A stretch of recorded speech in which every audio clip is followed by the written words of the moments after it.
నమస్తే vision news కు స్వాగతం. ఈనాటి వార్తలు.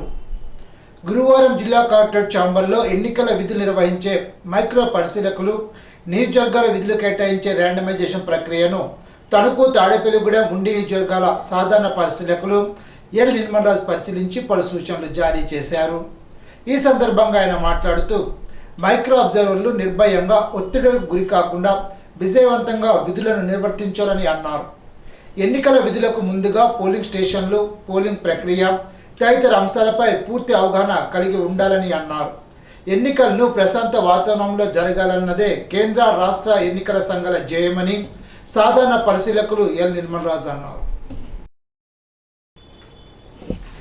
జగనన్న పాలనలో కులమత పార్టీలకు అతీతంగా అన్ని వర్గాల ప్రజలకు మేలు జరిగిందని, మరింత మేలు జరగాలంటే వైఎస్ఆర్సీపీని మరోసారి ఆశీర్వదించాలని రాష్ట్ర పౌరసరఫరాల శాఖ మంత్రి కారుమూరి వెంకట నాగేశ్వరరావు చెప్పారు.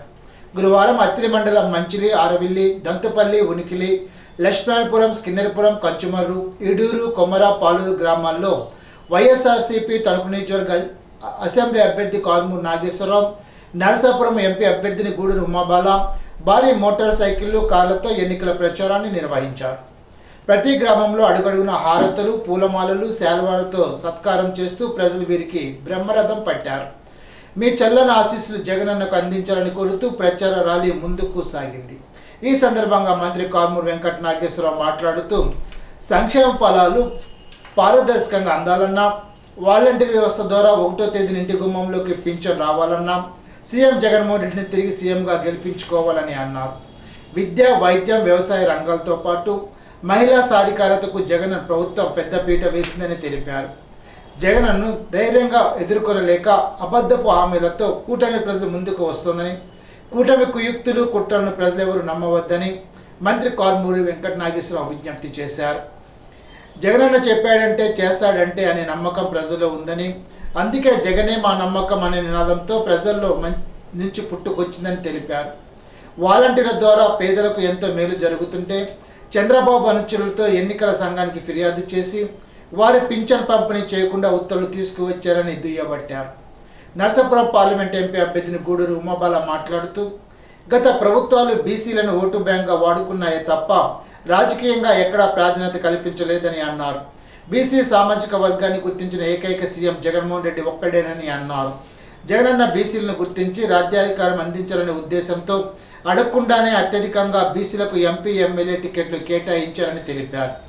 మీ బిడ్డ జగన్ పారదర్శకంగా సంక్షేమం అందిస్తుంటే అప్పు చేసి పప్పు బెల్లాల్లా పంచిపెట్టేస్తున్నారని, రాష్ట్రం శ్రీలంక మాదిరిగా అయిపోతుందని చంద్రబాబు, ఆయన అనుకూల మీడియా నెత్తునేరు బాదుకుంటున్నారని, తీరా ఎన్నికలు వచ్చేసరికి జగన్మోహన్ రెడ్డి ఇస్తున్న సంక్షేమ పథకాలు మేము కూడా ఇస్తామంటూ బయలుదేరారని విమర్శించారు. గతంలో 600 హామీలు అమలు చేస్తానని చెప్పి ఎగ్గొట్టిన చంద్రబాబును నిన్ను నమ్మం బాబు అంటూ ప్రజలు వాపోతున్నారని అన్నారు. 99% హామీలు నెరవేర్చి ప్రజల గుండెల్లో చిరస్థాయిగా నిలిచిన వ్యక్తి సీఎం జగన్మోహన్ రెడ్డి అని, మేనిఫెస్టోలో చెప్పినవి చెప్పనివి కూడా అమలు చేసి చూపించారని అన్నారు.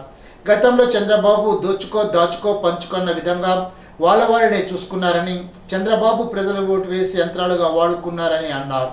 ప్రజలకు మేలు చేసే మేనిఫెస్టోను సీఎం జగన్మోహన్ రెడ్డి ప్రకటించారని చెప్పారు. ఎన్నికల మేనిఫెస్టోను పవిత్ర గ్రంథాలైన భగవద్గీత, బైబిల్, ఖురాన్గా భావించి 99% హామీని నెరవేర్చిన ఏకైక పార్టీ వైఎస్ఆర్ కాంగ్రెస్ పార్టీ అని తెలిపారు. మీ 2 ఓట్లను ఫ్యాన్ గుర్తుపై వేసి తణుకు ఎమ్మెల్యేగా కారుమూరి వెంకట నాగేశ్వరరావును, ఎంపీగా తనను గెలిపించాలని కోరారు.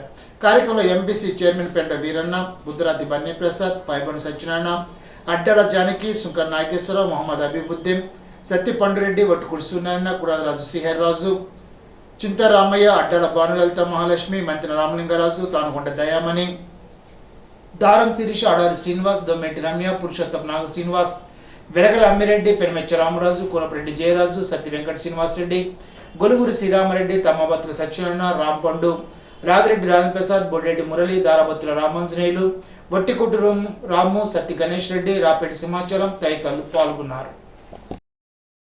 జిల్లా పోలీస్ పరిశీలకుడు శైలేష్ కుమార్ సిన్హా అత్తిలి మండలంలోని పోలింగ్ కేంద్రాలను తనిఖీ చేశారు. స్థానికులతో మాట్లాడి స్వేచ్ఛగా ఓటు వేయడానికి ఏమైనా ఇబ్బందులు ఉన్నాయా అని అడిగి తెలుసుకున్నారు. పోలీస్ అధికారులు ఎన్నికల విధుల్లో నిష్పక్షపాతంగా వ్యవహరించాలని కోరారు. అత్తిలి బాలున్నత పాఠశాలలోని పోలింగ్ కేంద్రాలను పరిశీలించారు. అక్కడి నుండి ఇరగవరం మండలంలోని పోలింగ్ కేంద్రాలను పరిశీలించారు. పరిశీలకుని వెంట తణుకు సీఏకే నాగరాజు, అత్తిలి ఏఎస్ఐ వెంకట్రావు తదితర సిబ్బంది ఉన్నారు. తణుకు నియోజకవర్గ తెలుగుదేశం అభ్యర్థి ఆర్ను రాధాకృష్ణను గెలిపించాలని కోరుతూ తెలుగుదేశం కార్యకర్తలు అత్తిలి ఎంఎం స్కూల్ రోడ్లో ప్రచారం చేశారు. రాష్ట్రంలో టీడీపీ, బీజేపీ, జనసేన కూటమి, కేంద్రంలో ఎన్డీఏ కూటమి అధికారంలోకి వస్తేనే రాష్ట్రం అభివృద్ధి చెందగలదని తెలిపారు. పలువురు బీజేపీ, జనసేన కార్యకర్తలు ఈ ప్రచారంలో పాల్గొన్నారు. తణుకు నియోజకవర్గ కాంగ్రెస్ అభ్యర్థి కడలి రామారావు, నర్సాపురం పార్లమెంట్ కాంగ్రెస్ అభ్యర్థి కేబీఆర్ నాయుడు తణుకు నియోజకవర్గంలో ఎన్నికల ప్రచారం నిర్వహించారు. తణుకు, అత్తిలి, ఇరగవరం మండలాల్లో పర్యటించి ఓటర్లను అభ్యర్థించారు. ఈ ర్యాలీలో కురిపల్లి సత్యనారాయణ, దిరిసిపో రామకృష్ణ, పప్పు కాశీ, ఆకుల సాయి, అంకెం సీతారాం, చుక్కాకుల వరలక్ష్మి తదితరులు పాల్గొన్నారు. పార్లమెంట్ అభ్యర్థిగా నా పేరు కేబీఆర్ నాయుడు. ఈ నర్సాపురం పార్లమెంటు ప్రచార ప్రక్రియ భాగంగా నేను ఇప్పుడు ఈరోజు తణుకు రావడం జరిగింది. నిన్న ఉండి చేశాను. ఇంతకుముందు భీమవరం, పాలకొల్లు కూడా చూసాను. ఎక్కడ చూసినా కూడా కాంగ్రెస్ పార్టీకి అనూహ్యమైన స్పందన వస్తుంది.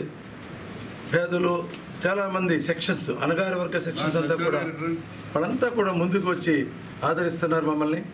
డెఫినెట్గా ఈ లోక్సభ స్థానం కాంగ్రెస్ పార్టీ కైవసం చేసుకోబోతుంది. అన్ని వర్గాలు కూడా విసిగిపోయి ఉన్నారు. ఈ రాష్ట్ర ప్రభుత్వ నిరంకుశ పాలన మీద కానీ, కేంద్ర ప్రభుత్వ నిరంకుశ పాలన మీద విసిగిపోయి ఉన్నారు. వాళ్ళు చేస్తున్న ప్రజాస్వామ్యం చేస్తున్న దాడి, ప్రజాస్వామ్యం మీద చేస్తున్న దాడి, కాన్స్టిట్యూషన్ మీద చేస్తున్న దాడి మీద కూడా ఈరోజు వామపక్షాలు మాతో జతకట్టి దేశవ్యాప్తంగా కాంగ్రెస్ ఈ కూటమి, ఇండియా కూటమి అధికారంలో వచ్చే సూచనలు కల్పిస్తున్నాం.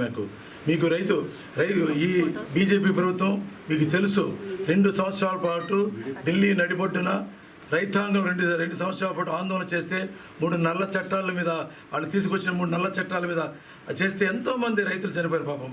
2 సంవత్సరాలు రైతు వ్యతిరేక పార్టీ బీజేపీ. అటువంటి పార్టీకి ఈ ప్రాంతీయ పార్టీలు కొమ్ము కాస్తున్నాయి. వాళ్ళు అదే కాకుండా స్పెషల్ స్టేటస్ మనకి దాంట్లో కూడా వాళ్ళు ఏ విధమైనటువంటి నోటు కూడా పిల్లలు ఈ ప్రాంతీయ పార్టీలు. మీకు తెలుసు తెలుగుదేశం కానీ జగన్మోహన్ రెడ్డి కానీ వాళ్ళు మనకి ప్రత్యేక హోదా హామీకి ఈ గత సంవత్సరాలకు ఏమీ చేయలేదు. ఈ 10 సంవత్సరాల్లో తెలుగుదేశం అవుతేనవ్వండి, వైసీపీ అవుతేనవ్వండి, ఒక రాజధానికి క్యాపిటల్ నిర్మాణంలో కూడా వీళ్ళు ఘోరంగా విఫలం చెందారు. కాంగ్రెస్ పార్టీ మా నాయకుడు రాహుల్ గాంధీ గారు చెప్పాడు, మొదటి సంతకం ప్రత్యేక హోదా. కాంగ్రెస్ ఆంధ్రులకు అండగా ఉంటుంది.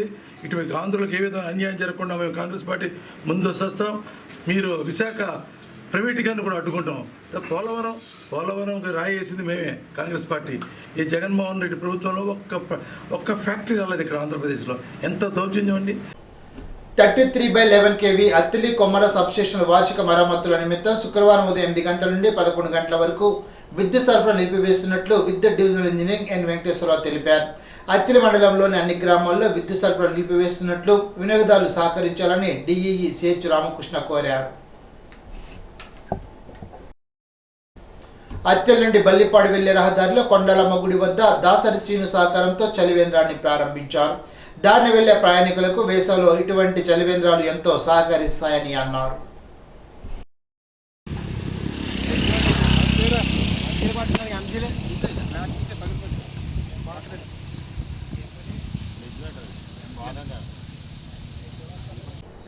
బల్లిపాడు శ్రీ మదన గోపాల్ మోడల్ స్కూల్ విద్యార్థులు తిరుపతిపురం రామాలయం వద్ద ప్రదర్శించిన సాంస్కృతిక కార్యక్రమం ప్రేక్షకులు విశేషంగా ఆకట్టుకుంది. విద్యార్థులు వివిధ నృత్యాలతో అలరించారు. పాఠశాల ప్రిన్సిపాల్ తిరుపతి శ్రీనివాస్, ప్రధానోపాధ్యాయుడు బాడిగ నాగేశ్వరరావు తదితరులు పాల్గొన్నారు. 220 kV ఉండి వేమగిరి మధ్య టవర్ లైన్ వార్షిక మరమ్మతుల వల్ల శుక్రవారం ఉదయం 7 గంటల నుండి 11 గంటల వరకు విద్యుత్ సరఫరా నిలిపివేస్తున్నట్లు ట్రాన్స్కో డిఈ ఎన్ వెంకటేశ్వరరావు, డిఈఈ సిహెచ్ రామకృష్ణ తెలిపారు. తణుకు రూరల్ మండలం, అత్తిలి మండలంలో విద్యుత్ వినియోగదారులు సహకరించాలని వారు కోరారు. మే 13న సార్వత్రిక ఎన్నికల దృష్ట్యా తణుకు తాలూకా పరిధిలో గల అన్ని వ్యాపార సంస్థలకు, దుకాణాలకు సెలవు ప్రకటిస్తున్నట్లు తణుకు సహాయ కార్మిక అధికారులు ఎం కిరణ్ కుమార్, బి లక్ష్మణ్ కుమార్లు తెలిపారు. సంస్థలకు సెలవు ప్రకటించడంతో పాటు సంస్థల్లో పనిచేసే సిబ్బంది ఓటు హక్కు వినియోగించుకోవడం కోసం వేతనంతో కూడిన సెలవును మంజూరు చేయాలని ఆదేశించారు. వీటిని అతిక్రమించిన వారిపై చట్ట ప్రకారం చర్యలు తీసుకుంటామని అన్నారు. దువ్వ గ్రామానికి చెందిన సంకు సాయిరాం కృష్ణకు మానవతా సేవా సంస్థ వారు సాయం అందజేశారు. మోటార్ సైకిల్ ప్రమాదంలో తలకు గాయమై లేవలేని స్థితిలో ఉన్న సాయి కృష్ణ విషయం తెలుసుకున్న అనుకుల రమేష్ 3 చక్రాల కుర్చీ కోసం తణుకు మానవతా సంస్థను సంప్రదించారు. తణుకులకు చెందిన పెండ్యాల వెంకటేశ్వరరావు 8,000 రూపాయల విలువ గల 3 చక్రాల కుర్చీని అందించారు. ఒంగోలు హనుమంతరావు మందుల కొరకు 5,000 రూపాయలను మానవతా సేవా సంస్థ ద్వారా అందజేశారు. కార్యక్రమంలో భూమిని రాంబాబు, పెండ్యాల వెంకటేశ్వరరావు, తణుకు సంస్థ సెక్రటరీ అలపాటి సోమేశ్వరరావు, సంకు వెంకటలక్ష్మి, తాళాల సాయి, బురుసు గణపతి, కైకాల కృష్ణ తదితరులు పాల్గొన్నారు. ఇరగవరంలో టీడీపీ ఉమ్మడి అభ్యర్థి ఆర్మీ రాధాకృష్ణ సత్యమని కృష్ణ తులసి ఇంటింటి ప్రచారం నిర్వహించారు. ఈ సందర్భంగా ఆమె మాట్లాడుతూ వైసీపీ అరాచకాలతో మహిళా లోకం విసిగిపోయిందని అన్నారు. సంక్షేమమని చెబుతూనే కరెంటు ఛార్జీలు, ఆర్టీసీ ఛార్జీలు పెంచేసి డబ్బులు లాగేస్తున్నారని ఆమె వివరించారు. తెలుగుదేశం ప్రభుత్వ హయాంలోనే మహిళా సాధికారిత సాధ్యమైందని, తర్వాత కాలంలో మహిళల అభ్యున్నతిని పట్టించుకునేవారు లేరని ఆమె వివరించారు. ఆంధ్రప్రదేశ్ అభివృద్ధి చెందాలంటే మోడీ మార్గదర్శకత్వం, చంద్రబాబు, పవన్ కళ్యాణ్ నాయకత్వం ఎంతైనా అవసరమని అన్నారు. వచ్చే ఎన్నికల్లో తణుకు అసెంబ్లీ నియోజకవర్గంలో సైకిల్ గుర్తుపై ఓటు వేసి ఆర్మీ రాధాకృష్ణను గెలిపించాలని కోరారు.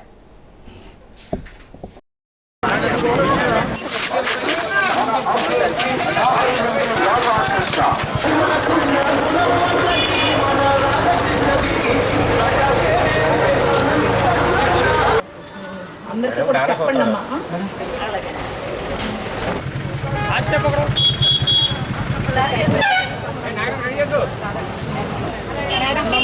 సపోర్ట్ చేసి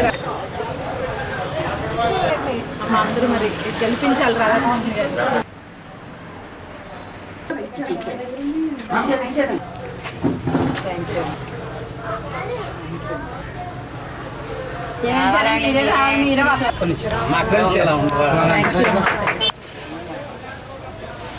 ఎంపీ కమలం 2 ఓట్లు ఉంటాయి. రేషన్ పెన్షన్ అన్ని సహకరించి సైకిల్ రాధాకృష్ణ గారు అలా అక్కడ సైకిల్ ఫోటో మీరు అందరూ వచ్చారు. మరి మీరు అందరూ మాకు సహకరించి సైకిల్ చంద్రబాబు నాయుడు గారు, జనసేన, బీజేపీ కూటమి ప్రభుత్వం రిలీజ్ చేసినటువంటి మేనిఫెస్టోకి ప్రతి ఇంటింటికి కూడా పెద్ద ఎత్తున స్పందన వస్తుంది. వృద్ధుల్లోనైతేనేమి, రైతుల్లోనైతేనేమి, మహిళల్లో అయితేనేమి, యువతలో అయితేనేమి చాలా చైతన్యం వచ్చింది. ప్రతి ఒక్కరూ కూడా మరి అందరూ కూడా వాళ్ళ ఆనందాన్ని వ్యక్తం చేస్తున్నారు. అట్లానే మరి జగన్మోహన్ రెడ్డి చేసేటువంటి నాటకాలని కూడా ప్రతి ఒక్కరూ కూడా గమనిస్తున్నారు. మరి జగన్మోహన్ రెడ్డి ప్రజలందరినీ కూడా భయభ్రాంతులను చేయాలి, పెన్షనర్స్ అందరినీ కూడా భయం పెట్టాలి అనే ఉద్దేశంతో సచివాలయం సిబ్బంది ఉన్నా కానీ, ఇంటింటికి పెన్షన్ ఇచ్చే పరిస్థితి ఉన్నా కానీ ఇవ్వకుండా జగన్మోహన్ రెడ్డి రాకపోతే కనుక పెన్షన్ అనేది ఇంటికి రాదు అనే ఒక భయాన్ని క్రియేట్ చేయాలి అన్నట్టుగా మరి వాళ్ళు చేసేటువంటి నాటకాన్ని ఈరోజు ప్రజలంతా కూడా గమనించారు. వారందరూ కూడా ఒకటే చెప్తున్నారు, మాకు చంద్రబాబు నాయుడు గారి మీద, పవన్ కళ్యాణ్ గారి మీద నమ్మకం ఉంది, మోడీ గారి ప్రభుత్వం మీద నమ్మకం ఉంది. ఈ కూటమి ప్రభుత్వం వస్తేనే ఈ రాష్ట్రం పురోగతి చెందుతుంది అని ప్రతి ఒక్కరు కూడా గాఢంగా నమ్ముతున్నారు. అట్లాగే ప్రతి ఒక్కరు కూడా చెప్తున్నారు, మా బాగులు కోరేది చంద్రబాబు నాయుడు గారు, పవన్ కళ్యాణ్ గారు తప్పనిసరిగా వారి ఇంటికే తీసుకుని వచ్చి పెన్షన్ ఇస్తారు అని మరి వారందరూ కూడా చెప్పేటువంటి పరిస్థితి మేము చూస్తున్నాము. అట్లానే మరి ఆరిమిల్లి రాధాకృష్ణ గారు మరి ఈ ఇరగవరం మండలంలో చేసినటువంటి అభివృద్ధి కార్యక్రమాలందరినీ కూడా ప్రజలందరూ కూడా బేరీజు వేసుకుంటున్నారు. గత 5 సంవత్సరాలుగా ఈ మండలంలో ఏం జరిగింది, మరి గత రాధాకృష్ణ గారు ఉన్నప్పుడు 14 నుంచి 19 వరకు ఏమి అభివృద్ధి చెందింది అనేది ప్రతి ఒక్కరూ కూడా బేరీజ్ వేసుకుని ఒకటే చెప్తున్నారు, మరలా కూటమి ప్రభుత్వం వస్తేనే అసలైన అభివృద్ధి, సిసలైన సంక్షేమం అమలు అవుతుందని అందరూ కూడా ఆశిస్తున్నారు. మరి మేమందరం కూడా చాలా సంతోషాన్ని వ్యక్తం చేస్తున్నాము. ఎందుకంటే ఎక్కడికి వెళ్ళినా కానీ ఘన స్వాగతం పలుకుతూ ప్రతి ఒక్కరూ కూడా మే 13 ఎప్పుడు వస్తుందా, కూటమి ప్రభుత్వానికి ఎప్పుడు ఓటు వేద్దామా అని ప్రజలందరూ కూడా నిరీక్షిస్తున్నారు. మరి నేను అందరినీ కూడా ఒకటే విజ్ఞప్తి చేస్తున్నాను, ఈ ఇరగవరం గ్రామంలో పెద్ద ఎత్తున రాధాకృష్ణ గారు ఎప్పుడూ లేనటువంటి విధంగా మరి ఈ గ్రామాన్ని అభివృద్ధి చేసి మరి ఎన్నో అభివృద్ధి కార్యక్రమాలు ఈ గ్రామానికి అందించడం జరిగింది. మరి మీరందరూ కూడా ఆలోచన చేయండి, మంచి ఆలోచన చేయండి, చైతన్య పరులు కాండి. మన రాష్ట్రాన్ని ముందరకు తీసుకెళ్లాల్సినటువంటి అవసరం ఉంది. మనం రాజధాని కట్టుకోవాలి, రాజధాని లేని రాష్ట్రంగా చేసేశారు, పోలవరం నిర్మాణం లేదు, అన్నీ కూడా ఆగిపోయి రాష్ట్రాన్ని సర్వనాశనం చేసేసింది ఈ వైఎస్ఆర్సీపీ ప్రభుత్వం. మరి అందరూ కూడా ముందరికి వచ్చి మరి సైకిల్ గుర్తుకి ఆర్మిల్లి రాధాకృష్ణ గారికి ఓటు వేసి గెలిపించవలసిందిగా కోరుచున్నాను. ఇప్పుడు ఒక చిన్న బ్రేక్.